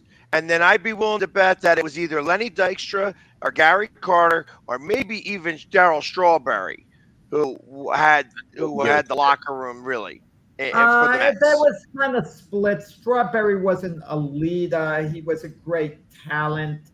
You could make an argument, but he was a bit of a flake. I don't have to tell you, like when he was with the Phillies, was Dykstra a leader?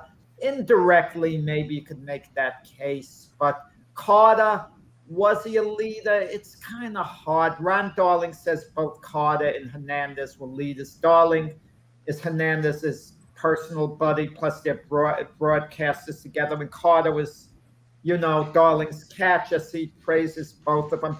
There was supposedly a little bit of a conflict there. I don't know what Keith commented on with Carter and Hernandez. They weren't always the closest. They got along, but there was something a little there. There was a tiny bit of a rivalry there, I think. A lot of players didn't like Carter's rah-rah style and whatnot, but he was a great player. Now, you listen to other guys. That team was full of guys leading them. I would put Ray Knight on that list. I would put Mookie Wilson on that list. Yeah. Right. Both, well, both supposedly of them with were. Carter, when he'd do an interview, he'd tell the interviewer, wait a second, and then he'd want to go in and maybe look in the mirror to see that he was well-groomed and then come back out. Maybe that didn't go over too well with, Right. Yeah, they had to get all prettied up so that he could go out that night. Baseball was a different world back then, and they would always go out there. Since you have Hernandez stats in front of you, if he does get into the Hall of Fame, isn't his body of work with the Cardinals a little greater than the Mets? Even though I think of him but I think of him a little more as a Met, don't you, Keith? A little more. Yeah, I think anybody in this area would for sure. I think he probably played roughly the same amount of time for both teams. Didn't he, Pegs? If you're looking at it. He played 10 years. He played 10 years with St. Louis. He played 6.5 years with the Mets. Oh, so that wow. Okay. So what do you put him in as? He's a Met broadcaster. I would put him in if he ever got into the Hall of Fame. I would put him in as a Met. But you can make an argument about, he has a little more of a body of work with the Cardinals. It's like Mike Mussina had a little more of a body of work with the Baltimore Orioles and the Yankees, and Mussina just didn't want to go in for either team. He didn't know what to say. And I don't think they put Mussina in any one particular team. You know what? I have to take everything back. I have to take everything back about what I said about him. Oh, no. He has the same birthday as me. Oh. October 20th is his birthday, which is, that day didn't really become really special until I was born, but even then, I love the guy now. Yeah, exactly. Now I have to take everything back. Actually, that's not true. I don't care that he's got my birthday. I'm going to say this: when Hernandez and Mattingly were playing, during the same time, I thought Mattingly was every bit as good a defensive first baseman as Hernandez. Agreed. And, no put down of Hernandez, who was great, and Mattingly was great. And the argument they tried to make in Keith Hernandez's defense, Keith was better than anyone else at taking away the bunt. How many people were bunting then? It's like. So what? What do you say? 2 runs in a year? Well, Hernandez, though, looked like the classic first baseman in the stance.